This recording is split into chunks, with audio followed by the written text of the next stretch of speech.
A Bíblia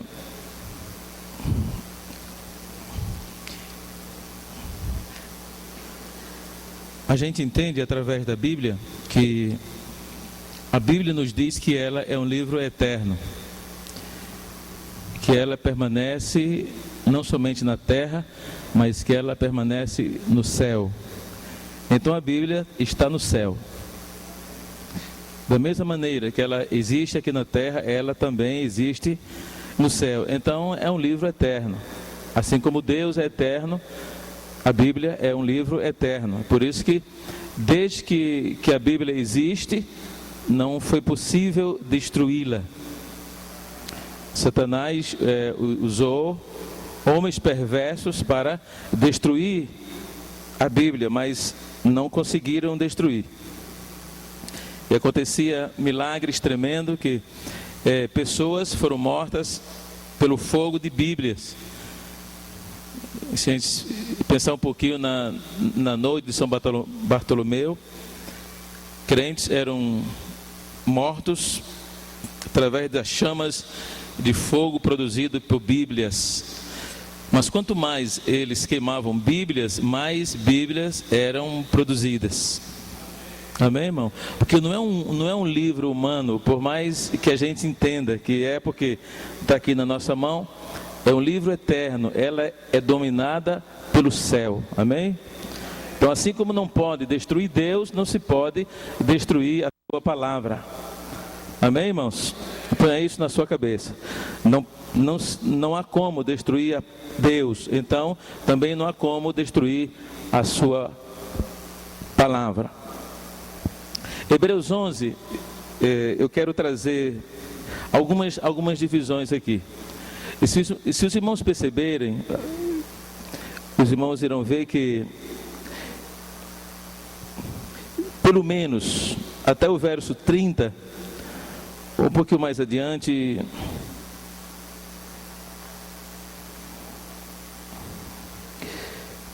a gente entende que esse capítulo, ele tem uma sequência sistemática. Primeiro, vou ler, os irmãos conhecem, tanto quanto eu, o capítulo 11, diz: ora, a fé é o firme fundamento das coisas que se esperam e a prova das coisas que se não veem, que é a definição mais simples sobre fé. Porque por ela, ou seja, pela fé, os antigos alcançaram testemunhos. Quer dizer, os antigos, os que foram antes de nós. Verso 3 diz: pela fé entendemos que os mundos, pela palavra de Deus, foram criados. Pela fé entendemos que os mundos, pela palavra de Deus, foram criados, de maneira que aquilo que se vê não foi feito do que é aparente. É fascinante esse verso 3, né? Então, o que foi feito não foi feito do que se vê, né? A madeira não foi feita de madeira, o homem não foi feito de carne, e assim vai. Tudo isso foi criado pela palavra de Deus. A palavra de Deus criou dentro de suas diversificações.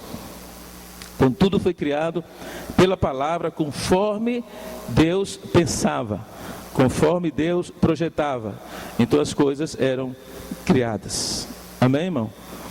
Quando a gente conseguir entender, por isso que Paulo disse que nós devemos ter a mente de Cristo. Quando a gente começar a entender conforme a mente de Cristo, irmão, aí as coisas difíceis deixarão de ser difíceis. Amém? Aí você pode conseguir aquilo que você quiser, dentro da justiça de Deus, né? Que permeia todas as coisas, porque Deus não age fora da sua justiça, Deus atua dentro da sua justiça. Então tudo que é feito dentro de um princípio. Por isso que Abraão só foi entendido por ele mesmo quando a justiça brotou em Abraão. Então quando a justiça brotou em Abraão, a fé de Abraão foi concretizada. Amém, irmãos? É por isso que nós temos que ter cuidado e entender o que é justiça de Deus na Bíblia Sagrada. O que é justiça de Deus.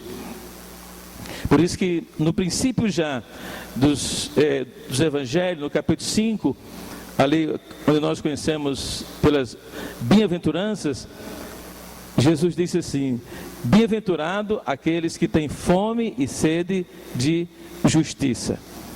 Então a justiça é como um alimento.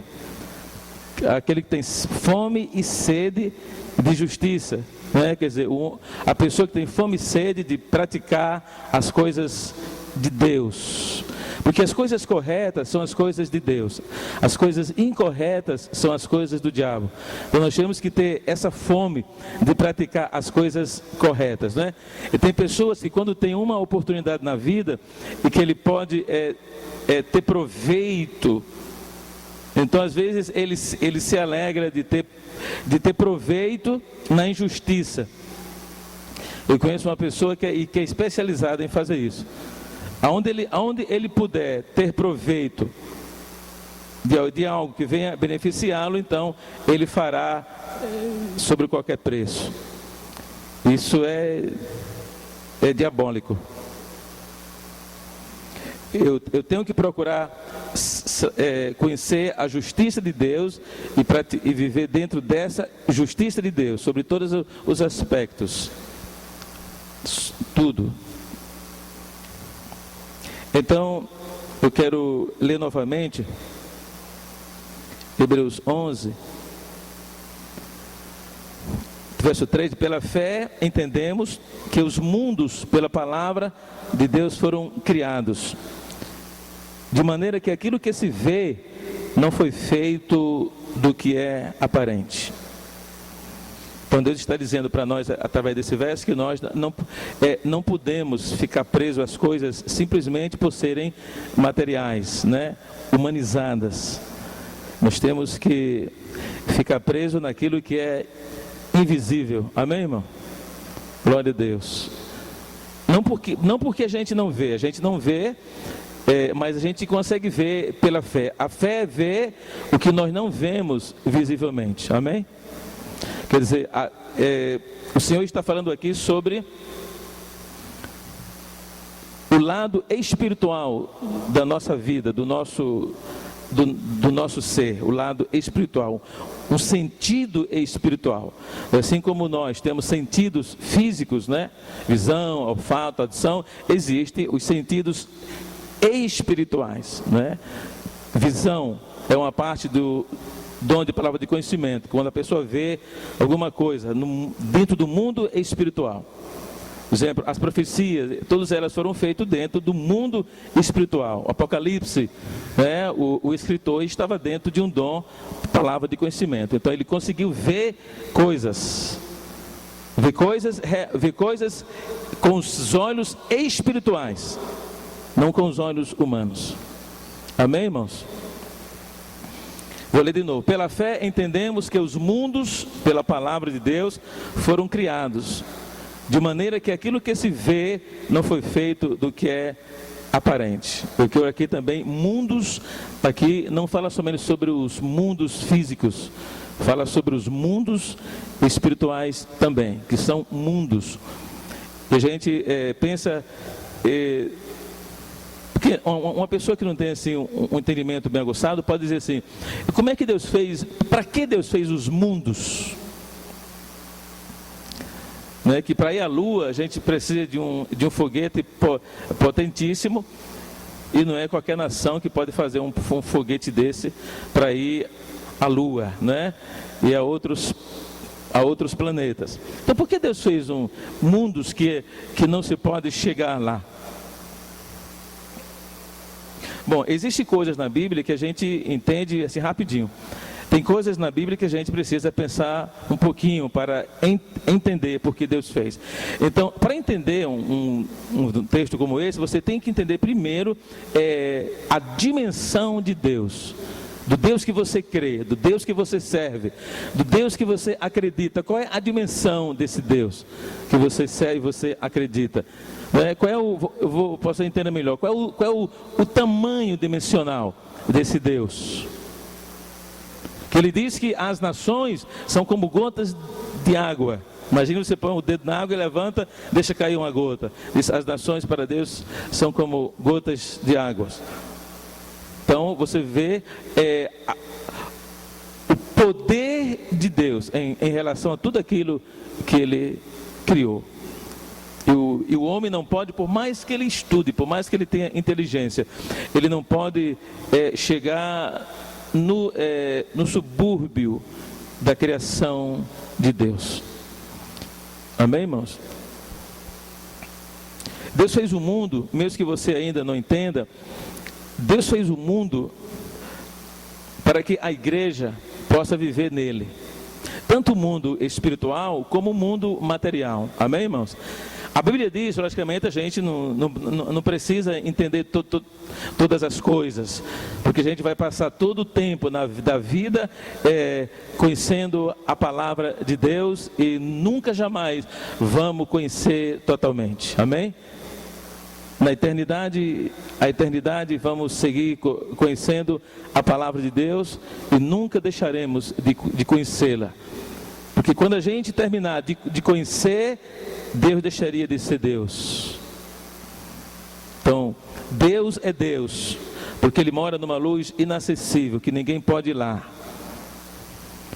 O verso 4, é onde eu quero continuar, diz assim: pela fé Abel ofereceu a Deus maior sacrifício do que Caim, pelo qual alcançou testemunho de que era justo, dando Deus testemunho dos seus dons, e por ela, depois de morto, ainda fala. Eu vou ler de novo.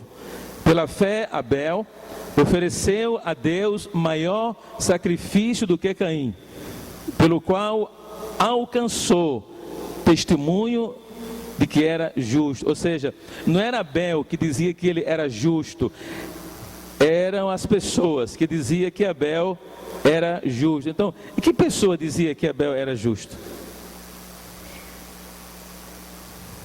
Porque, irmãos, a gente tem uma dificuldade enorme de nos dimensionar a Bíblia. A Bíblia já tem um conhecimento sintetizado. Você tem que analisar. E tem pessoas que querem ainda deixar a Bíblia menorzinha ainda. Vou ler de novo o verso 4. Pela fé Abel ofereceu a Deus maior sacrifício do que Caim, pelo qual alcançou testemunho de que era justo. Primeiro, as pessoas diziam que ele era justo. Depois, diz a Bíblia, dando Deus testemunho dos seus dons. Dando Deus testemunho dos seus dons. Primeiro as pessoas testemunharam, depois Deus testemunhou. Eu não sei se os irmãos entendem que dessa maneira nós temos que viver também. Amém, irmãos? Se a nossa vida não alcançou ainda esse tipo de dimensão que Abel conseguiu, a gente não está ainda conforme a palavra. Os irmãos sabem que nós só poderemos se transpor para o céu quando isso que a Bíblia nos apresenta faça parte da nossa vida também. Amém, irmãos? Se foi possível neles, na vida desses homens, aqui começando com Abel, é possível sim na nossa vida também. Se eles conseguiram, é uma época em que não havia a revelação redentiva, eles conseguiram. Imagine hoje, irmão, que o projeto de Deus está totalmente exposto na sua palavra. Está entendendo? Amém? Então aí nós começamos pela fé Abel. Aí você se transporta para Gênesis e você sabe já que Abel foi um dos filhos de Adão, né? Foi um dos filhos de Adão. O que eu acho interessante também aqui é que não diz pela fé Adão. Podia ter dito pela fé Adão. Não, diz pela fé Abel. Aí depois de Abel diz pela fé Enoque. Transpassa não sei quantas gerações. Vamos lá para Gênesis 5, irmão, sem esquecer aí Hebreus 11. Gênesis 5, o capítulo 3, o verso 3, diz assim: E Adão viveu 130 anos e gerou filho à sua semelhança, conforme a sua imagem, e chamou o seu nome Sete. Aqui não fala sobre Abel, aqui não fala também sobre Caim, que fala depois de Abel e depois, né? Não antes. Sete veio antes. Mas Abel, como centraliza antes dele e depois, ou seja, antes da nova geração de Abel, de Adão, e depois da geração de Adão. Antes é Abel, depois é Sete. Só que Abel, irmão, Abel centraliza um princípio.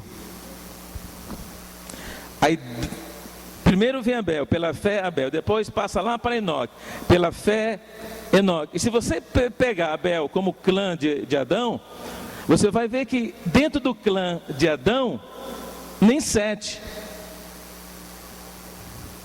Não diz pela fé Sete. Nem também diz pela fé Enos. Ou pela fé Cainã, não diz. Ou pela fé Malalel, não diz. Ou pela fé Jared, não diz. Diz pela fé Enoque. Volte aí para Hebreus 11. Aí no verso 5, já o segmento de Abel. Diz pela fé Enoque. Aí depois de Enoque, pega toda essa geração de Enoque, que passa Matusalém, Lameque, Noé. Passa Matusalém, Lameque, vem Noé. Pela fé, Noé. Né? Você vê os clãs entre esses nomes. O que a gente pode entender aqui?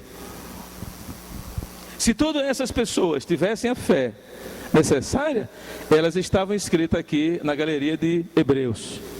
Então elas não tiveram, não sei se nem fé tiveram, mas não tiveram fé suficiente para estar aqui.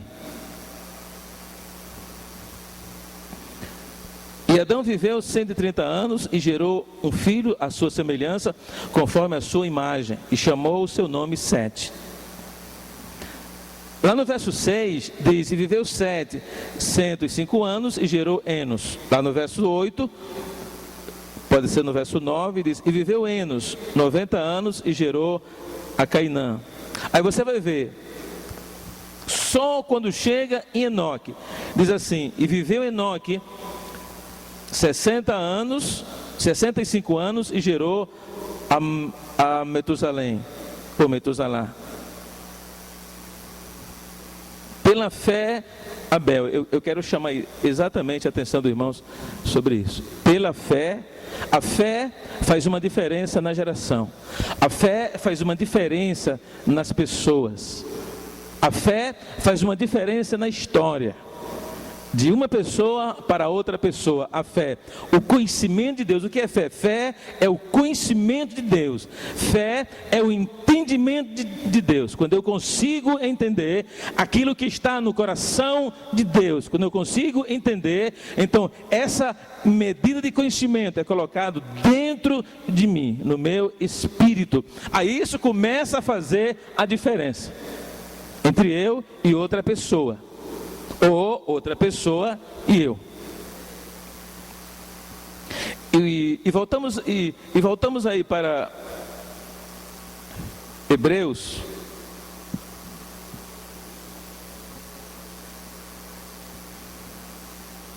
O que ele está falando? Ele está falando a geração que agradou a Deus. As outras gerações, irmãos, estão somente mencionadas, para que a gente também entenda verdades contidas aí nessas gerações que não tiveram fé suficiente para a agradar a Deus, porque sem fé é impossível agradar a Deus. E você vê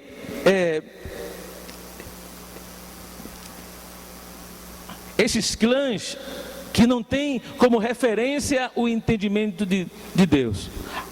Você vê de Abel, passa para Enoque. Aí você pode ver toda essa geração, o próprio Adão, né, o próprio Sete, o próprio Enos. Aí você vai vindo com a história deles, né? Passa por Jared, Malaléu, aí vem, até chegar em Enoque. Qual o interesse de Deus? O que é que na verdade agrada a Deus? Verso 6, ora, Hebreus 11:6, ora, sem fé é impossível agradar a Deus. Os irmãos não acham que a nossa primeira preocupação deveria saber se eu tenho fé ou não? Já que a fé agrada a Deus e sem fé não agrada a Deus, então vocês não acham que para que eu não perca tempo na minha vida espiritual, não perca anos na minha vida de religião, vocês não creem que eu preciso saber se eu sou homem de fé ou não? O que é que vocês acham? Porque se eu não for um homem de fé, aquele tempo servindo a Deus, entre aspas, não vai servir de nada para mim, porque eu só conseguirei agradar a Deus se eu entender a sua palavra. Se eu não entender, eu não conseguirei agradá-lo. E sem fé é impossível agradar a Deus. Não adianta eu ser um religioso se eu não tenho fé. Eu acho que a primeira coisa que nós temos que saber é se somos um homem ou uma mulher de Deus ou não. Então, se eu não me considero um homem de Deus, porque eu não consigo entender as coisas espirituais, então eu tenho que lutar para entender.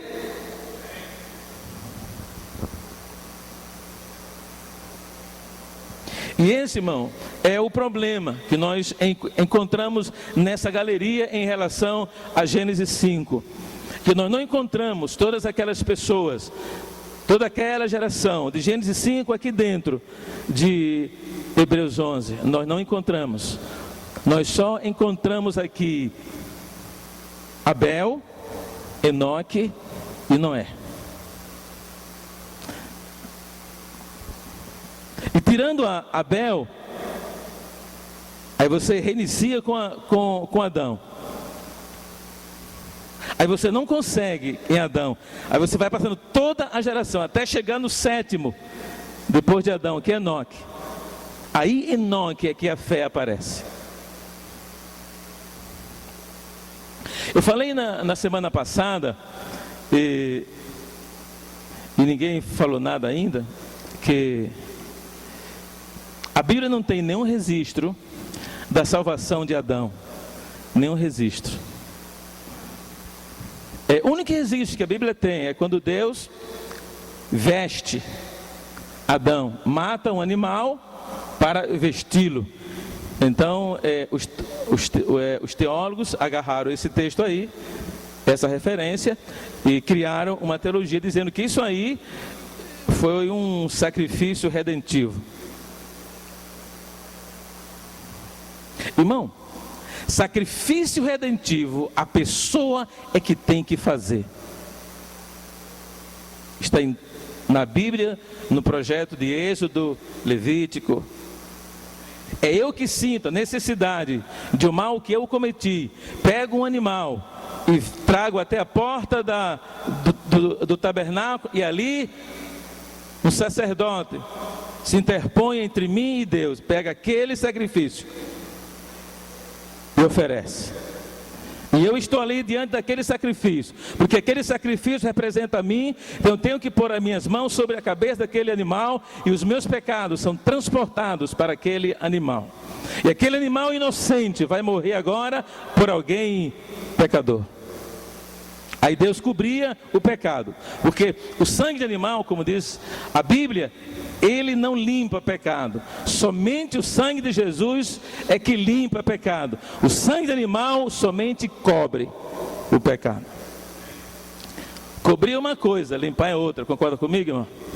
Você pode pegar uma mesa suja e cobrir com a toalha. Mais ou menos isso. Então, o homem antes de Cristo vivia coberto o seu pecado. Por isso que cada ano eles ofereciam 2 animais. Um morria e o outro era levado para o deserto.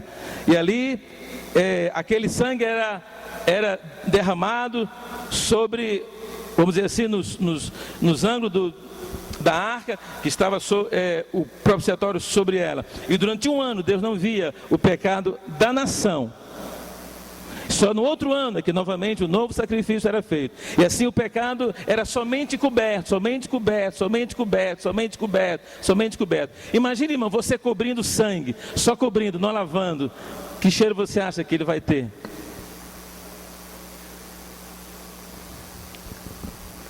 Foi por isso que era necessário que Jesus viesse, porque o sangue de Jesus iria limpar toda essa sujeira. Amém? Só o sangue dele podia fazer. Só o sangue de um Deus homem poderia agir dessa maneira, que agradou a Deus, limpou. Então hoje, se você crê mesmo em Deus, em Jesus, no Espírito Santo, você crê que os seus pecados foram totalmente limpos. Amém? É sobre esse aspecto de vida que eu tenho que viver, irmão.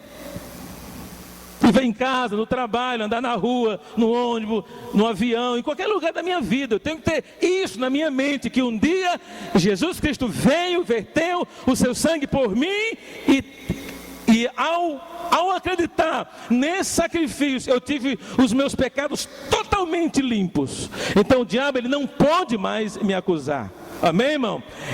Eu passaria a ser imune aos ataques do diabo, imune às atuações do diabo, amém? Imune aos seus projetos. Não é você andar como um bandido, pensar que a qualquer momento você vai ser morto. Não, crente não. Por isso que Paulo fala sobre as armas.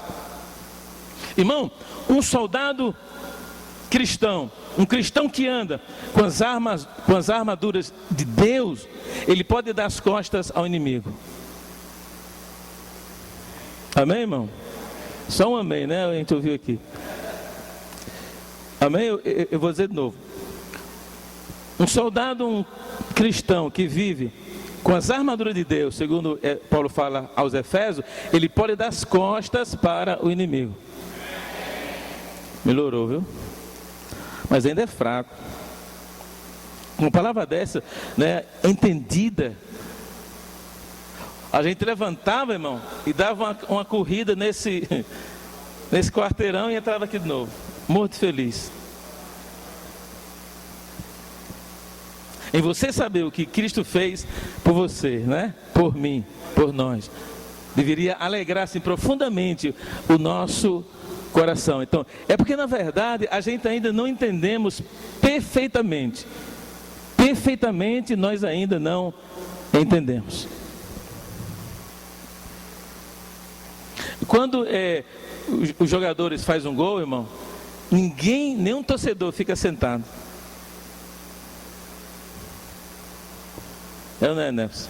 Você acontecia lá pelo ferrinho.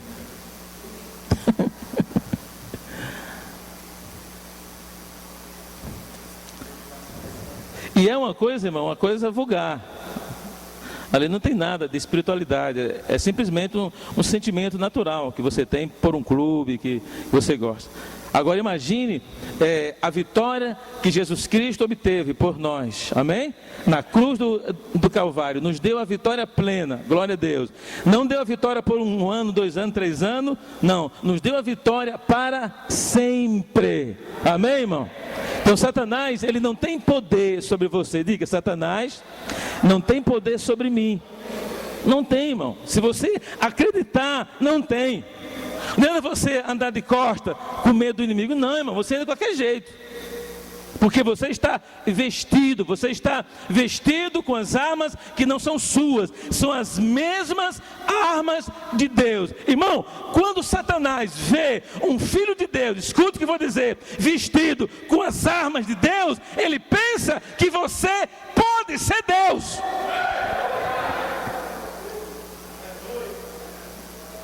se eu vejo um súdito de uma realeza vestido com as mesmas vestes do rei, mas eu acho que é o rei. Não é assim que a gente pensa? Será que é o rei? Eu acho que é o rei. As armas é do rei. Deve ser o rei. E pior, que o rei está em plena guerra, porque aquelas armas são as armas de guerra dele. É assim ou não é? A Bíblia diz que são as mesmas armas de Deus. Amém, irmão? A mesma arma, humanamente, que Deus vai à batalha para enfrentar o inimigo, é as mesmas armas que eu e você devemos usar. As mesmas. Por isso que é uma coisa séria quando Paulo fala sobre armas. É porque você não percebe, irmão, as investidas do diabo contra você.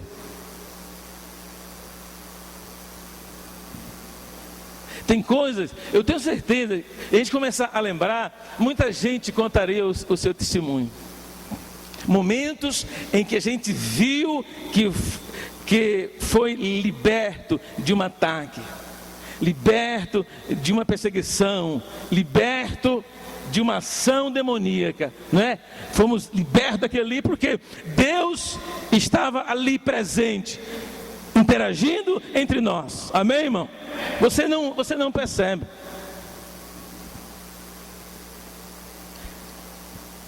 Pela fé, Abel ofereceu a Deus maior sacrifício do que Caim, pelo que alcançou sacrifício. Para entender melhor esse verso, a gente vai para o próximo, que fala sobre Enoque, né? Pela fé, Enoque foi trasladado para não ver a morte. O irmão já entende esse texto. E não foi achado, porque Deus o trasladara, visto como antes da sua transladação alcançou testemunho de que agradara a Deus. Ou seja, a gente sabe que Enoque não foi transladado porque Deus queria transladar Enoque. Até aqui não se havia entendido quantos anos se passaram até aqui, mais ou menos quase 700 anos, e nunca ninguém havia sido transladado. Então não havia esse conhecimento. O conhecimento de transladar-se começou aqui. Começou com Enoque. Então Enoque não foi transladado porque Deus quis transladar Enoque. Enoque foi transladado porque ele creu que seria transladado. Amém, irmão? Ele creu. A Bíblia diz que ele creu. Se você voltar aí um pouquinho a Gênesis 5.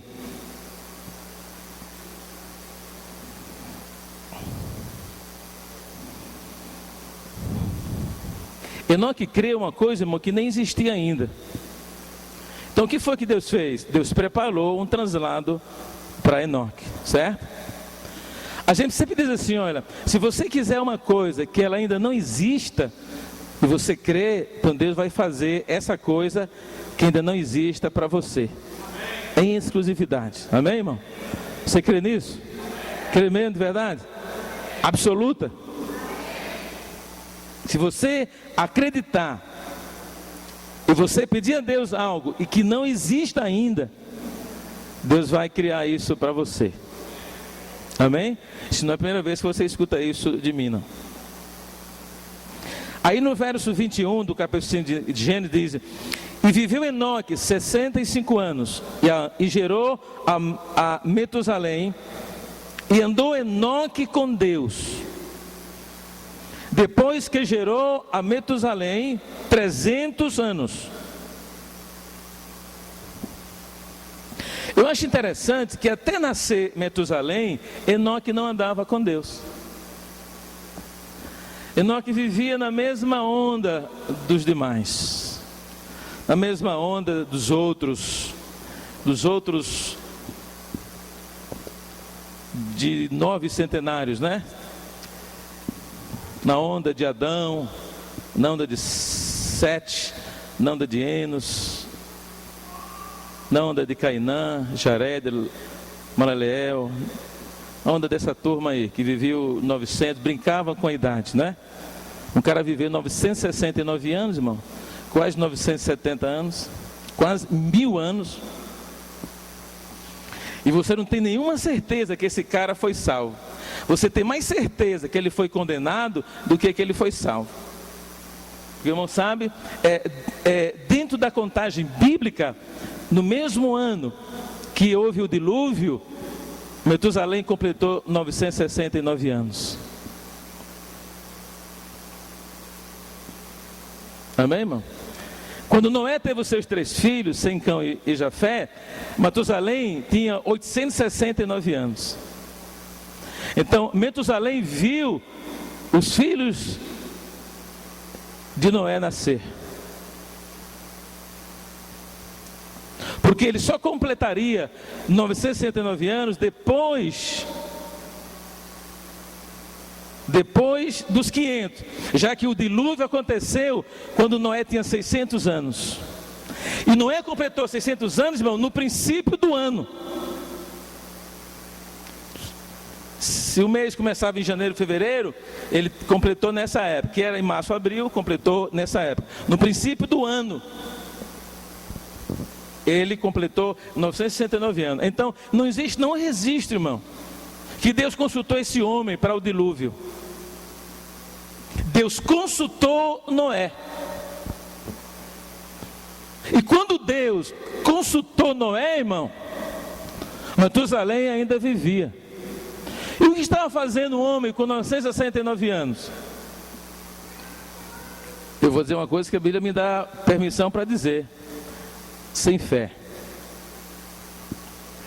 É tanto, leia mais um pouquinho aí, irmão, verso 25. Quando Matusalém nasceu, quando Matusalém vivia, que era o filho de Enoque, Matusalém que viveu mais, e que o pai dele não morreu, foi arrebatado, ele tinha um grande exemplo na vida, ele tinha um grande testemunho, a vida de o pai dele, que andou com Deus 300 anos. 65 anos, Matusalém não quis saber de Deus, mas a partir dos 65 anos, ele entendeu. E quando você entende, irmão, você muda de atitude. Quando você entende, você volta para o lugar onde você caiu e começa de novo. Amém? Como disse Deus, Senhor, para a igreja de Éfeso: lembra-te, pois, de onde caíste, e te arrepende. O que é? Volta, dá a volta. Em vez de olhar para o lado que ias, olha para o lado que não querias ir e recomece novamente. E Enoque recomeçou a sua vida e começou a andar com Deus. Você entende, irmão, o que é andar com Deus?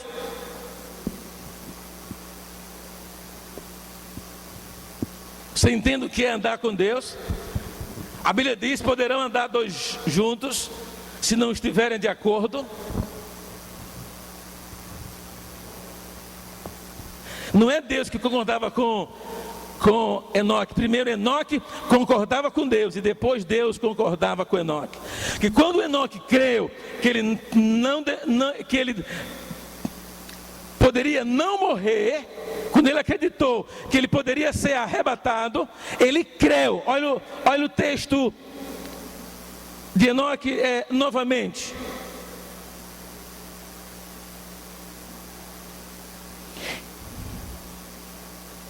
E verso 22, e andou Enoque com Deus depois que gerou a Metusalém 300 anos. Então todos os filhos e filhas de Enoque tinham testemunho do pai que ele era crente verdadeiro, que ele andava com Deus mesmo, que as coisas de Enoque eram as coisas de Deus, que Enoque pensava como Deus, que Enoque agia como Deus, amém? Que Enoque caminhava como Deus, que Deus e Enoque pensavam a mesma coisa.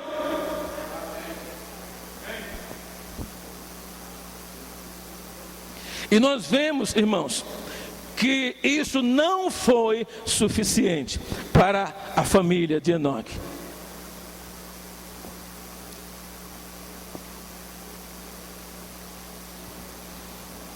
a gente podia até pensar aqui, essas filhas de Noé, essas noras, poderia ser filha de quem? Elas, quem sabe, não tinham a mesma idade dos filhos, né? Que Sem, por exemplo, Sem, o primeiro filho de Sem foi Artaxerxes, parece mais ou menos assim esse nome. Ele teve o seu primeiro filho depois do dilúvio, 2 anos depois do dilúvio. O dilúvio não durou, irmão, 2 anos. Então, quando começou a conversa sobre o final da arca, os animais, Sem podia ter 98 anos. Já que quando ele teve o seu primeiro filho, ele tinha 100 anos e foi depois do dilúvio. Então, com certeza, a esposa dele não tinha, pelo menos poderia ter a idade dele, 100 anos. Que era jovem, né? Para aqueles dias que viveu tanto tempo, era como uma pessoa de 16 anos hoje, 17 anos. É só fazer uma busca aí, dentro desse pensamento, quem poderia ser a filha, as noras de Noé? Porque Metusalém gerou a Lameque, e Lameque gerou Noé. Pode ter sido as filhas de Lameque? Não sei.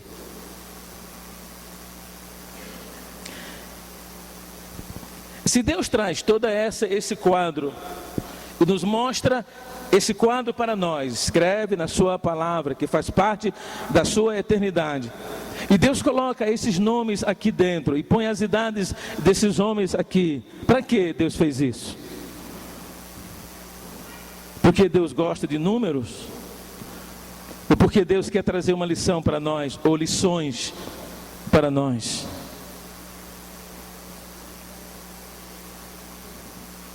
Porque não adianta, se você não tiver fé, Deus não vai lutar por você, porque não agrada. O que você faz com uma coisa que não te agrada? Você sendo humano, o que você faz por alguma coisa que você não tem agrado, se agrada? Você despreza. Sim ou não? É a primeira atitude do ser humano, irmão. É desprezar, pode ser o que for. Se você não gostar de um sapato, você despreza aquele sapato. Nem dá para alguém, depois de que você dá, porque não tem mais sentido para você. Então você despreza. Agora você pensa do ponto de vista divino. Só agrada a Deus, irmão, se tiver fé. É necessário que aquele que se chegue a Deus creia que Ele existe e que é galardoador daqueles que o buscam. Então, se a sua atitude não é essa, você não agrada a Deus. Então, se você não agrada a Deus, Deus nem está aí para as suas conversas. E tudo que pode acontecer contigo é gerado pelo seu próprio esforço. Não, Deus me ajudou, porcaria nenhuma. É o seu esforço mesmo, a sua dedicação no trabalho, a sua dedicação, né, em suar para obter aqueles benefícios. Porque sem fé não se agrada a Deus. Entende isso, irmão? Entende isso? Então a nossa busca é exatamente para entender Deus, para entender a sua palavra, para entender, não vamos dizer Deus em sua essência, mas para entender a sua palavra, entender o seu projeto, entender o seu poder, crer no que Deus é capaz de fazer. Amém, irmão? Então é isso que Deus está pedindo aqui. Então você vê essas gerações, as oportunidades que essas gerações tiveram, e eram gerações longas, 900 anos. Adão viveu, irmão, 930 anos. Noé viveu 950 anos. É muito tempo.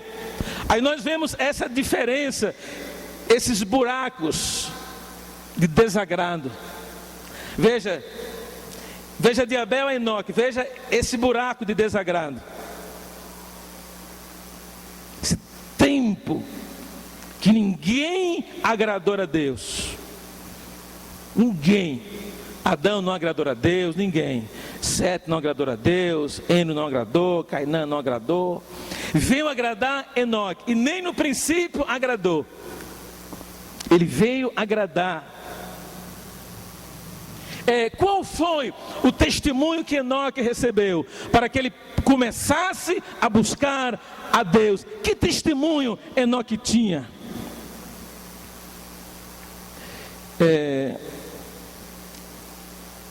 Irmãos, quando Enoque nasceu, Adão tinha 665 anos. Era novo para a idade que tinha, né? Era novo. Depois ele viveu mais ou menos quase 400 anos. Então era novo. Era minha idade. Sim ou não? Minha idade. É como um cara que tem 40 anos, ele vai viver 80, né? Na base de 80. Pessoa que vive assim muito tempo, como irmão Júlio Sucupira, a irmã Geraldina, irmão Alfredo. Isso aí são privilégios. Normalmente a pessoa vive na faixa de 80 anos. Os que vivem bem, né? Fígadozinho bom, o pulmãozinho bom, o coraçãozinho batendo bem. Não aqueles coração que bate e para, aquele que... 80 anos. 40 anos é metade do tempo, sim ou não? Então eles se conheceram. Mas qual era o testemunho que Enoque tinha de Adão? Rapaz, o cara foi criado por Deus, danado, não tem pai, nem sogra tem, então é só terrível. Aí peca contra Deus. Foi assim? Foi. Deus disse uma coisa, ele não fez. Então Enoque, mano, não tinha nenhum testemunho a respeito de Adão. Nenhum. Foi expulso do Éden. Foi expulso do paraíso, da casa que Deus fez para eles. Então ele não foi esse testemunho que Enoque teve. Não foi. Pode ter sido o testemunho de Lameque, seu pai. Por quê?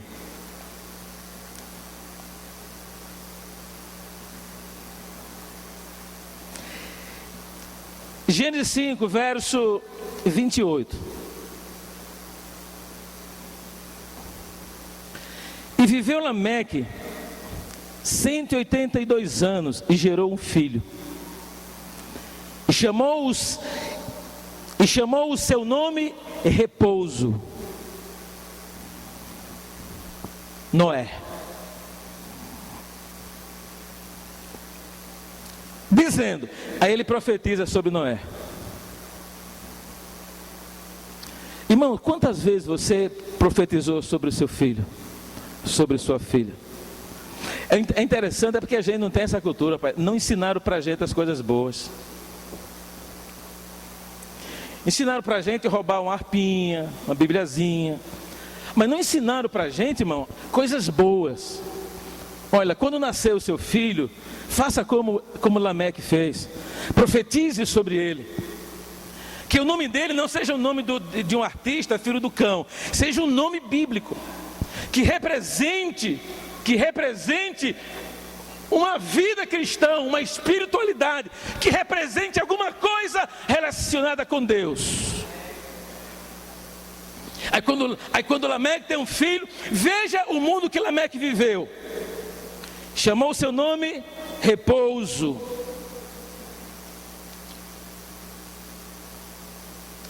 Dizendo, este nos consolará. Ele diz assim, este que Deus queira que nos console. Não. Ele estava profetizando. E quando você profetiza algo, você não põe dúvida dentro da sua profecia. Você afirma pela fé. E vai acontecer conforme você profetizou. Por exemplo, meu filho vai ser, ou minha filha vai ser um médico ou uma médica, e vai ser missionário, e vai ajudar aos países necessitados. Aí vai ser exatamente aquilo ali. Aí um dia ela está crescendo, faz escolinha, passa vai para a faculdade. Aí um dia você escuta: filhinha, você vai ser o quê? Ela já está lá com 18 anos, eu vou ser médica. É mesmo, filhinha? Para quê? Eu vou ser missionária na África. Aí você dá um pulo desse tamanho, irmão, e cai morto. Deus me livre. Tem gente assim: Deus me defenda, meu Deus do céu. Sangue de Jesus tem poder. Quando o Paulo Henrique nasceu, já estava grandinho, alguém disse assim: pastorzinho. Aí a outra chatara disse: eu não quero essa profissão para o meu filho, não. Aí tem que ter cuidado com o que fala, né, irmãos? Gente entrando, aquele vulca-vulca lá na Argentina, barro, entrando, aquelas pessoas que ficavam grandes. Mais ele entrava no barro, mais ele ficava grande, porque o barro ia somando debaixo do pé, ia solando, entrando em casa, ia arrastando o pé na sala, ia limpando aquele barro. Eu não quero essa profissão para o meu filho, não. Se é uma profissão, não dá certo, não. Ministério é chamada de Deus. Amém? Se eu quisesse ser um capitalista, irmão, eu não era pastor, eu era um capitalista. E pode acreditar, eu seria um excelente capitalista, crente. Mas Deus me disse que eu não me enredasse nas coisas dessa vida. Diz ou não diz na Bíblia? Aquele que agarra o arado falando de ministério, não olha para trás. Leia aí de novo comigo.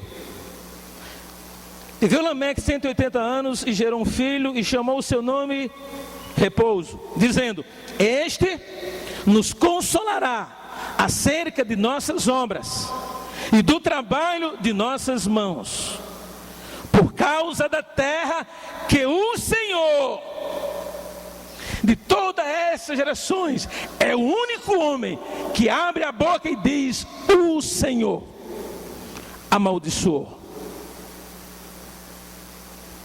E viveu Lameque, depois que gerou a Noé, 500 anos.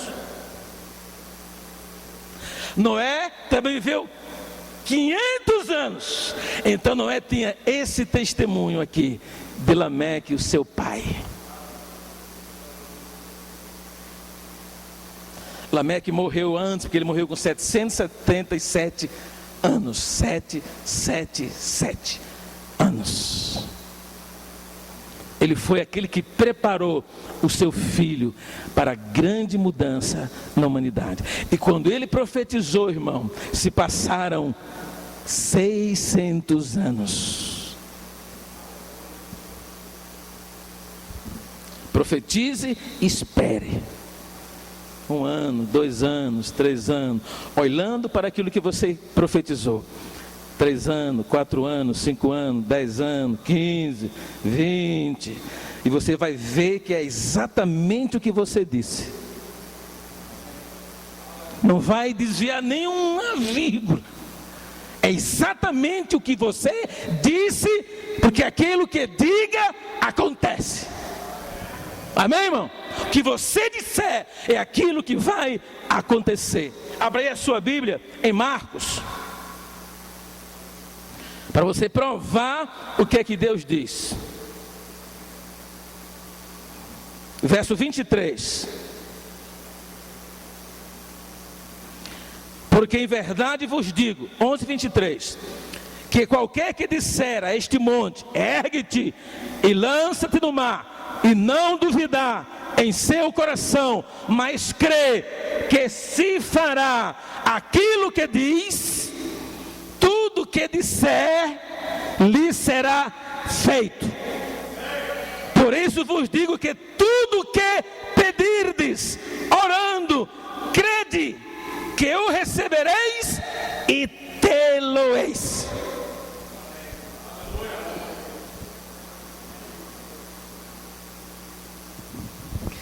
Então veja o que disse Enoque, e aconteceu o que Enoque disse. Quando Deus procurou alguém naquela geração, ele viu que só Noé creu. Sim ou não? Noé não creu porque Deus chamou. Noé já creu, ele já cria. Ele foi preparado desde que ele nasceu. O pai levanta ele e profetiza. Esperou 600 anos que aquela profecia cumprisse. E Noé foi sendo formado por Deus para aquilo ali. Quando você profetiza, irmão, sobre o seu filho, sobre sua descendência, aquelas palavras pela qual você falou, aquelas palavras começarão a formar aquela pessoa que você quer.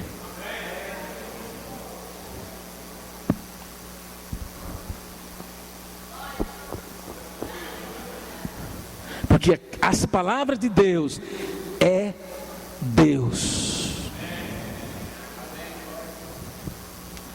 E você vai esperar que vai acontecer. Enoque morreu sabendo que o seu filho faria, porque ele via exatamente ele crescendo dentro da sua profecia. Ele via que Noé não era da rua, não era arruaceiro, não era bebedor, não se extraviava. Ele via que aquela civilização estava perdida, irmão. Vai aí para Gênesis de novo, verso 6, capítulo 6. E aconteceu que, como o homem se começaram a multiplicar sobre a face da terra, e lhes nasceram filhas, viram os filhos de Deus que as filhas dos homens eram formosas, e tomaram para si mulheres de todas as que escolheram. Então disse o Senhor: não contenderá o meu espírito para sempre com o homem, porque ele também é carne, porém os seus dias serão 120 anos. Havia naqueles dias gigantes da terra, e também depois, quando os filhos de Deus entraram, as filhas dos homens, e delas geraram filhos. Estes eram os valentes que houve na antiguidade, e os varões de fama. E viu o Senhor que a maldade do homem se multiplicara sobre a terra, e que toda a imaginação dos pensamentos de seu coração era só má continuamente. E se entristeceu o Senhor de haver feito o homem sobre a terra, e pensou-lhe em seu coração. E disse o Senhor: destruirei de sobre a face da terra o homem que criei, desde o homem até o animal, até o réptil e até a ave dos céus, porque me entristeço de os haver feito.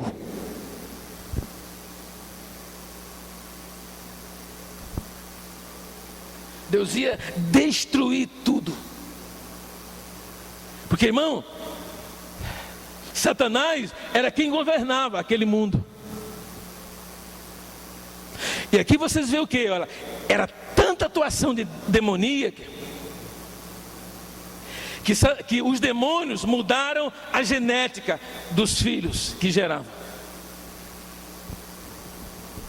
Não há nenhuma normalidade você gerar um gigante. Alguma coisa está errada. Isso fala de anormalidade. Então o que aconteceu? Os demônios se massificavam em seres humanos, pegavam espermas humanos, e no relacionamento com as mulheres daquela época, que era da descendência dos que deveriam ser filhos de Deus, geravam nela e contaminavam a genética. E essas pessoas nasciam anormais, gigantes, cresciam muito, se formavam muito. E até nos dias de Davi, ainda havia desses gigantes.